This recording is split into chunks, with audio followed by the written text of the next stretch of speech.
for the very reason I mentioned above. They want to use the weakness of Trump for their own purposes.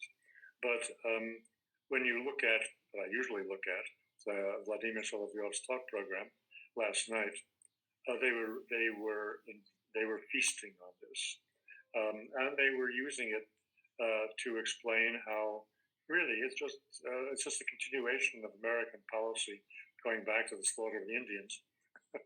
I don't agree with this continuity, this notion of America being 2.5 centuries wicked, which is what they were saying. At least one panelist was saying. But of course they are mocking the United States. They're mocking Trump.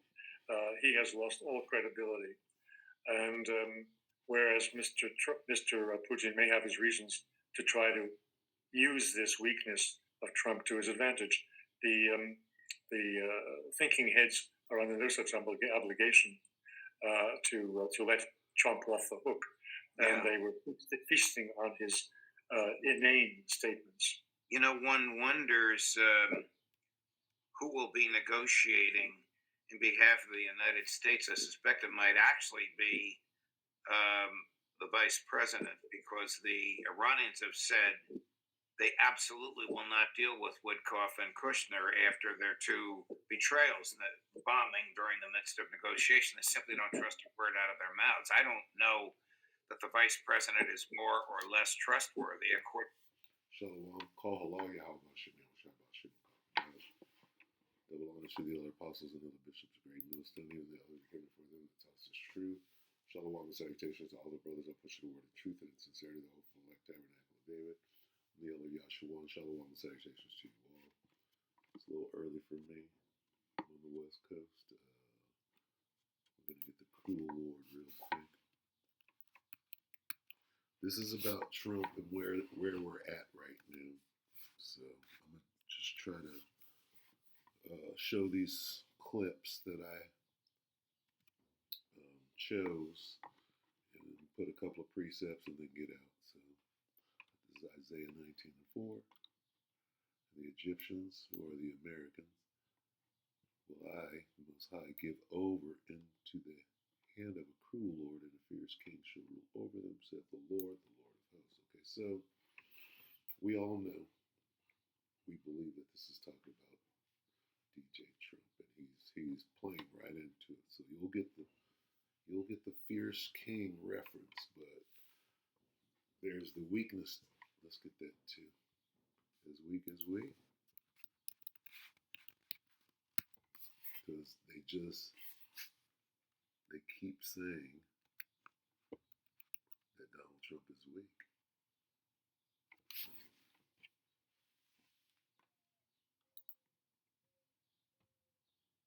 Isaiah 14:10.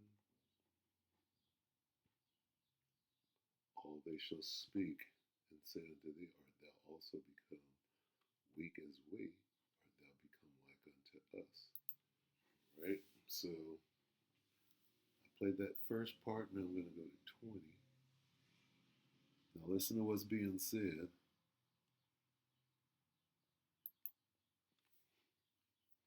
This is what is being said about Trump right now. The junior senator from Connecticut, Chris, cut number 15. Who knows what's going on? Donald Trump lies every single day. Clearly, he's not telling the truth. But if you accept even part of the Iranian statement, Donald Trump has agreed to give Iran control of the Strait of Hormuz. That is extraordinary. It is just stunning that that's where we have gotten to, that Donald Trump took a military action that has apparently, at least for the time being, given Iran control over a critical waterway that they did not have control over before the war began. So it just doesn't sound like there's actually an agreement, because what Trump is saying is totally different than what the Iranians are saying. But if Iran has the strait permanently now, what an error, what a miscalculation this entire endeavor was.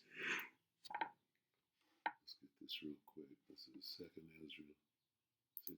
I hope. 2nd Ezra 9:3. In the GNT, there will be earthquakes, national rebellions, international intrigues. Here we are. unstable leaders. This is what they're talking about, right? And confused rulers. That dude is confused, he's unstable, and he's a fierce king. Okay? When you see these things happening, you will know that they are what God Most High has spoken about since the beginning of creation. Okay, so there's that. They probably comment on what was just said there. Senator Edward Markey, the senior senator from Massachusetts, who does directly address Here's more. impeachment. I mean, he's speaking off the top of his head, but it's almost as if you scripted it for him. Cut number 14, Chris. Donald Trump has surrendered, not the Iranians. And what he has been doing over the last several days is an impeachable offense. He has threatened a genocide against a nation. He has threatened to end a civilization. He has threatened to use nuclear weapons against a country that does not have nuclear weapons. All of these are impeachable offenses, and he must be brought to justice. The House and Senate should be brought back into session. There should be articles of impeachment brought against him by the Democrats in the House of Representatives. We need to make Donald Trump accountable for what he has just done in the name of the American people. And I think this is going to be a defining moment for the Congress, for the American people. We cannot allow Donald Trump, in control of nuclear weapons, to be invoking this madman theory of the destruction of a civilization in the name of the American people without him being brought to accountability. The impeachment process must begin. Let's look at that one more time. Okay? That's Donald Trump. Confused ruler, unstable leader, fierce king, cruel lord, out of control. Most High is in his ear. Got the angels in his ear. This nigga is completely upside down right now. And everybody knows it. Let him comment on that. When you say you think that Donald Trump will not last much longer in office, I don't want to get too deep into constitutional law, which is, of course, my field and not yours. Nevertheless, what do you think will happen? Do you think his illness will provoke a resignation, which would be out of character for him to admit he has any flaws? Or do you think that after the midterms and the Democrats have controlled both houses of Congress, that impeachment will succeed? Or do you think he'll resign like Richard Nixon in lieu of impeachment? Well, I expect him to sit on through the elections in November, and then to face impeachment, and then to resign. So this is the sequence I see. Again, Okay, so this is the 25. Get up here to 25. I guess I let it go all the way up there. Salakia. I'm just trying to get through this as quick as I can to the point. So, In Lebanon, after the U.S.-Iran ceasefire, so Netanyahu does not consider this ceasefire binding on him. But if it's binding on the U.S. and Iran is free to attack Israel, and the U.S. is not going to attack Iran, this makes things really dark and dangerous for Netanyahu, as you mentioned early on in our conversation. absolutely. I think that today, tomorrow, there is going to be very heated discussion between Washington and Jerusalem over this issue. over what issue? So what he just said is where we are right now, Bibi, his people are about to come after him. So what is Bibi going to do? What is the least of the flock going to do right now? They're going to lob one. Listen to this. Iranians are insisting that not just Iran cannot be attacked, but Hezbollah cannot be attacked, and Hamas cannot be attacked. So Israel is in the middle of it, is entirely within the power of Donald Trump to put his thumb down on Netanyahu and said, we won't get any more arms. So we'll see what happens in the next couple of days. But this piece will not go through unless it is a long piece addressing the underlying issues, just as Russia says with respect to its war on Ukraine. Right. Gilbert Doctorow, thank you very much. All of our Okay, so yeah, whatever this negotiation is or is not, okay, it doesn't sit well with who? The one who started all the action. Who started the war? Okay, Israel did. They lobbed. They went in, started some shit, and then had Trump clean it up. So don't forget that. Now, who's gonna? Let's get this in the way. I'll just get it. What is it?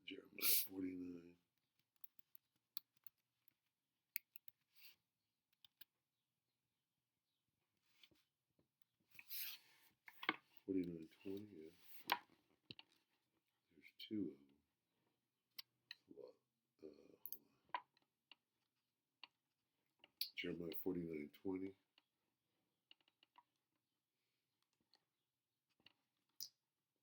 am I doing? There it is.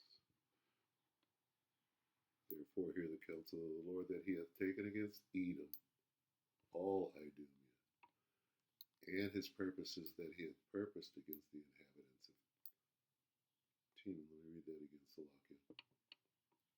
Jeremiah 49:20. Therefore, hear the counsel of the Lord that he hath taken against Edom, and his purposes that he hath purposed against the inhabitants of Teman. Surely the least of the flock shall draw them out. Surely he shall make their habitations desolate with them. Okay? Well, whatever these wars are, the 12-day war, who started that? Who started that?